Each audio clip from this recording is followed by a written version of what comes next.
ہم محرم کے آتے ہی 10 مجالس سجاتے ہیں ذکر امام حسین کے نام پر، ذکر شہداء کربلا کے نام پر۔ یہ کوئی نئی بات نہیں ہے، برسوں سے یہ ریت چل رہی ہے، اور ہمارے مشائخ، ہمارے علماء، اسلاف سبوں نے سنایا اور ہم تک منتقل کیا۔ ہم بھی سنا رہے ہیں، اپنے بچوں کو منتقل کر رہے ہیں۔ کل یہ ہمارے بچے اس ممبر پر بیٹھیں گے اور یہی تذکرے سنائیں گے۔ لیکن ایک بات میں آپ سے کہتا ہوں، لوگ ہم سے یہ کہتے ہیں کہ ہر سال یہ واقعات، ہر سال یہ کربلا کے تذکرے کیوں سنائے جاتے ہیں؟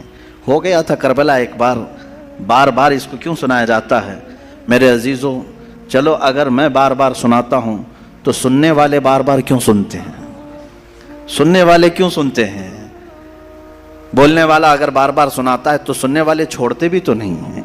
بات پتہ یہ چلتی ہے کہ نہ بولنے میں یہ پرانا لگتا ہے، نہ سننے میں پرانا لگتا ہے۔ حسین اعظم کے ذکر میں جدت ہے، لذت ہے اور ایک نیا اپن ہے، اور انہی مجالس کے صدقے ہم بہت سارے تذکرے بھی کر لے جاتے ہیں۔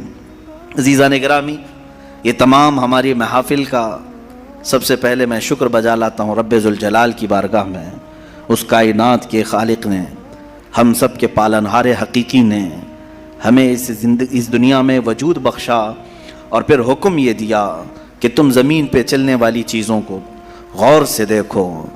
قل انظروا ماذا فی السماوات والارض، تم آسمانوں میں غور سے دیکھو کیا کیا چیزیں ہیں۔ یہ کیوں دیکھنے کا حکم بار بار رب تعالیٰ ہمیں فرماتا ہے؟ اس لیے کہ تم مجھ تک پہنچ سکو، رب تعالیٰ کی معرفت تمہیں حاصل ہو جائے۔ انسان کا اس دنیا میں آنے کا ایک مقصد یہی ہے کہ وہ اپنے خالق کو پہچانے، اپنے مالک کو پہچانے، اپنے رب کو، اپنے پالنے والے کو پہچانے۔ اور دنیا یہاں ہر ایک کو پہچانتی رہ گئی، اور رب ذوالجلال جس کو پہچاننے کے لیے بھیجا گیا تھا اس کی طرف تک وہ دو بھی نہیں کیا، محنت بھی نہیں کیا اور پوچھا بھی نہیں۔ میرے عزیزو، لاکھوں راستے ہیں اس مولا کو پہچاننے کے، اس کے باوجود آج لاکھوں انسان گمراہ ہیں، مشرک ہیں، کافر ہیں، کچھ تو خدائے ذوالجلال کا انکار کرنے والے اور کچھ غفلت میں موجود ہیں۔ لیکن وہ خوش نصیب انسان ہے جسے اللہ کی معرفت حاصل ہو گئی، رب تعالیٰ نے اپنی طرف اسے راستہ دے دیا، اور وہ اپنے مالک کو پہچانا اور اپنے سر کو محفوظ رکھا صرف اسی بارگاہ میں جھکانے کے لیے۔ وہ دنیا کا عظیم انسان ہے، وہ دنیا کا خوش نصیب انسان ہے۔ باقی سب جو بھولے بھٹکے ہیں، راستہ بھٹکے ہوئے ہیں، ان کے لیے ہمیں کہا گیا کہ تم انہیں سیدھے راستے کی طرف بلاؤ۔ آج سے ہماری یہ مجالس اسی ضمن میں بھی ہوں گی کہ ہم ان بھولے بھٹکوں کو دعوت دینے کے لیے بیٹھے ہیں جو اپنے رب کو پہچاننے سے اور رب کے تعالیٰ کے احکام سے بغاوت کر کے پھر رہے ہیں۔ عزیزان گرامی، اب آپ سب کی بارگاہ میں جو چیزیں میں عرض کرنے جا رہا ہوں وہ بہت توجہ سے سنیں کہ یقیناً اللہ عز و جل رب ذوالجلال، اس کی بہت ساری صفات ہیں، 99 صفات آپ نے سنا بھی ہوگا۔ اسماء حسنہ میں اللہ رحمان ہے، رحیم ہے، کریم ہے، حلیم ہے، عظیم ہے، غفار ہے، جبار ہے، ستار ہے، قہار ہے، یہ سب اس کی صفات ہیں، اور ہر صفت کو پہچاننے کے لیے زندگیاں لگ جاتی ہیں۔ اللہ تبارک و تعالیٰ کی بارگاہ میں پہنچنے کے لیے انسان زندگیاں لگا دیتا ہے، اور بعض لوگ یہ سمجھتے ہیں کہ ہم گھر بیٹھے ہی اللہ تعالیٰ کی معرفت حاصل کر لیں۔ ایسا نہیں ہے میرے عزیزو۔ آج سب سے پہلے چیز میں یہ عرض کرتا ہوں، آخر خدا ہے یا نہیں؟ کسی نے دیکھا نہیں، سوال تو ہے ہی ہے۔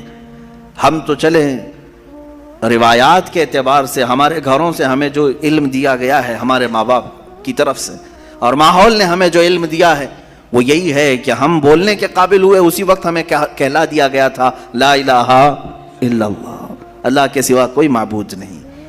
ہمیں اللہ کے وجود کا بہت بچپن میں ہی علم دے دیا گیا، لیکن ہم بڑھتے بڑھتے اب زمانے کو دیکھنے لگے تو پتہ چلا کہ یہاں بہت سارے دہریے بھی ہیں، ایتھسٹ ہیں، جو خدا کا ہی انکار کرتے ہیں کہ خدا ہے ہی نہیں، کوئی دین ہے ہی نہیں۔ آج میں ان کے سلسلے میں عرض کروں گا کہ آخر ایسا کیسے ہو سکتا ہے کہ کوئی خدا ہی نہیں؟ یہ اور بات ہے کہ ایک ہے، دو ہے، کون ہے، اس پر الگ بحث، لیکن جن لوگوں نے کہا ہے ہی نہیں تو مجھے تعجب ہوتا ہے کہ آخر عقل تمہاری ہے یا نہیں؟ عقل سے اگر سوچو گے تو پھر تمہیں مجبوراً کسی نتیجے پر جانا ہوگا امام اعظم ابو حنیفہ رضی اللہ تعالیٰ عنہ دہریوں کے لیے کھلی تلوار تھے. دہریہ کس کو کہتے ہیں؟ جو خدا کا ہی انکار کرتا ہے، یعنی کوئی نہیں ہے، نہ بھگوان ہے نہ خدا ہے، کوئی چیز ہے ہی نہیں، ہم خود سے چل رہے ہیں. امام اعظم رضی اللہ تعالیٰ عنہ کی بارگاہ میں ایک جماعت آئی ملحدین کی، اور وہ تلواریں لے کر کے ہی آتے تھے کہ موقع پا کر کے انہیں قتل کر دیں. ایک دن امام اعظم ابو حنیفہ رضی اللہ تعالیٰ عنہ ان کی جماعت کو آتے ہوئے دیکھا، اور اچانک آپ اپنی مجلس سے کھڑے ہوئے اور کہنے لگے میں کچھ گہری سوچ میں ہوں. وہ قریب آئے اور پوچھا کیا سوچ رہے ہیں آپ؟ کہا کہ میں نے سنا ہے کہ ایک سمندر میں کشتی چل رہی ہے اور اس پر سامان خود سے لد جاتا ہے، اور بڑی برابر منزلوں پر وہ رکتی ہے اور اپنا سامان خود ہی اتارتی ہے، نہ اسے کوئی چلاتا ہے، نہ لوڈنگ ان لوڈنگ کرنے والے کوئی مزدور ہیں، وہ خود بخود سامان لیتی ہے، خود بخود سامان اتارتی ہے. یہ روبوٹک دنیا بھی نہیں تھی اس وقت کہ وہ یقین کر لیتے، سائنسی دنیا بھی نہیں تھی اس وقت.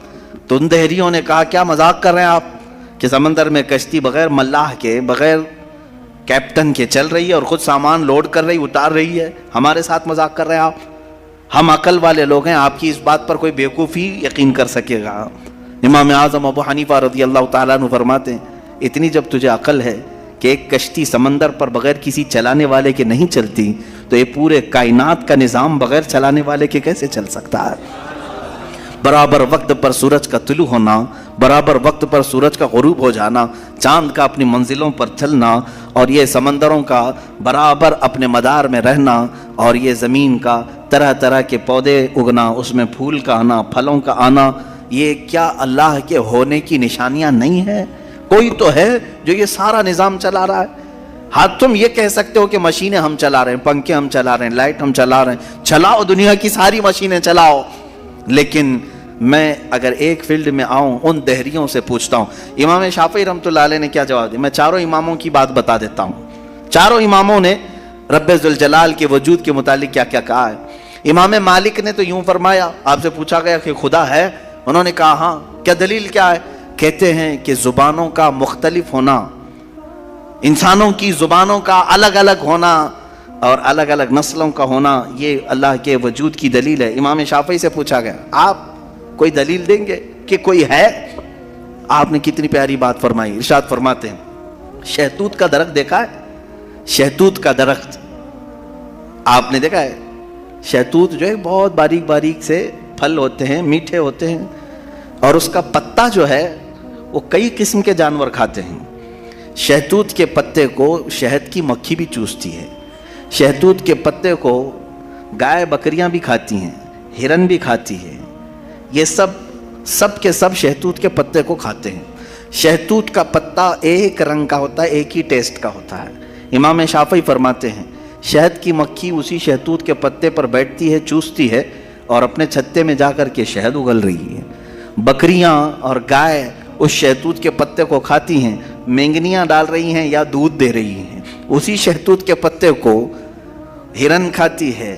ہرن نافہ پیدا کرتی ہے جو مشک کی طرح ایک نافہ ہوتا ہے، نہایت ہی اچھی خوشبو اس کے اندر آتی ہے. امام شافعی فرماتے ہیں ایک شہتوت کا پتا بکری میں جائے تو الگ اثر کرے، شہد کی مکھی میں جائے تو الگ اثر کرے، گائے میں جائے اور ہرن میں جائے تو الگ اثر کرے. آخر ایک شہتوت کے پتے سے نافع، دودھ اور شہد بناتا کون ہے؟ بناتا کون ہے؟ اسی میں امام شافعی فرماتے ہیں ہم روٹی کا ایک ٹکڑا کھاتے ہیں، روٹی کا ایک ٹکڑا کھاتے ہیں، اندر جسم میں یہ روٹی جانے کے بعد آپ سب کو معلوم ہے اس میں سے کچھ حصہ گوشت بنتا ہے، کچھ حصہ خون بنتا ہے، کچھ حصہ پیپ بنتا ہے، کچھ حصہ منی بنتا ہے، باقی کا بچا ہوا فضلہ پخانہ بن کر نکل جاتا ہے. ایک روٹی گیہوں کی کھاؤ، جو کی کھاؤ، جوار کی کھاؤ، روٹی ایک ہی طرح کی ہے، اور اس سے گوشت کون بناتا ہے، خون کون بناتا ہے، اور پیپ کون بناتا ہے، منی کون بناتا ہے، سب کی الگ الگ قسمیں ہیں. امام شافعی فرماتے ہیں تمہاری ہزاروں مشینیں ایک طرف، لیکن اندر جو نظام چلاتا ہے وہ کوئی تو ایک ہے، کوئی تو ہے. تمہیں ماننا ہوگا. میں دہریوں کے متعلق کہہ رہا ہوں جو ملحدین ایتھیسٹ ہیں، جن کا کہنا ہے کہ کوئی ہے ہی نہیں، کوئی خدا ہی نہیں. تو ان سے میں کہتا ہوں کوئی بتاؤ تو صحیح آخر یہ چلا کون رہا ہے؟ یہ کون چلا رہا ہے؟ ہمارے جسم کے اندر کا نظام کون چلا رہا ہے؟ اور قرآن نے انہی کی طرف بار بار اشاروں میں بتایا ہے، آیات میں، کہ کیا تم دودھ کو نہیں دیکھتے؟ دودھ کہاں سے پیدا ہوتا ہے؟ کہ اللہ تعالیٰ فرماتا ہے کہ ہم نے دودھ کو گائے کے خون اور اس کے گوبر کے بیچ میں سے پیدا کیا ہے. اس کا فضلہ گائے کا گوبر ہے پیٹ کے اندر اور اس کا خون بھی ہے. خون نہایت ہی سرخ، گوبر نہایت ہی الگ رنگ کا، اور اس کے بیچ سے صاف و شفاف دودھ کا نکلنا. دودھ آتا ہے، نہ کبھی اس میں گوبر کی بو آئی، نہ کبھی خون کا رنگ آیا. قرآن کہتا ہے آخر یہ کون ہے جو اس طرح صاف ستھری غذا نکالتا ہے تمہارے لیے؟ کیا شہد کی مکھی کو نہیں دیکھتے؟ قرآن کہتا ہے جب وہ ڈنک مارتی ہے تو اس کے زہر کا کوئی علاج نہیں ملتا. شہد کی مکھی اگر ڈنک مارے تو زہر چڑھ جاتا ہے اور کئی لوگوں کی موت بھی ہوتی ہے، لیکن وہی اپنے چھتے پہ بھی تھوکے تو وہ نہایت ہی میٹھی غذا ہے، نہایت ہی میٹھی غذا ہے. شہد کی مکھی اپنا رس چھتے پر ڈالے تو وہ دنیا کی سب سے اچھی غذا، وہی اگر کسی کو ڈنک مارے تو سب سے برا زہر ہے. اعلیٰ حضرت رضی اللہ تعالیٰ عنہ نے اپنے آپ کو یوں فرمایا ہے کہ میں وہ شہد کی مکھی ہوں جس کی مٹھاس کا بھی جواب نہیں، جس کے ڈنک کا بھی جواب نہیں. یہ تو ضمناً میں نے بات عرض کی. خدا قدیر و جبار کے وجود پر میرے عزیزو ایک دو نہیں لاکھوں مثالیں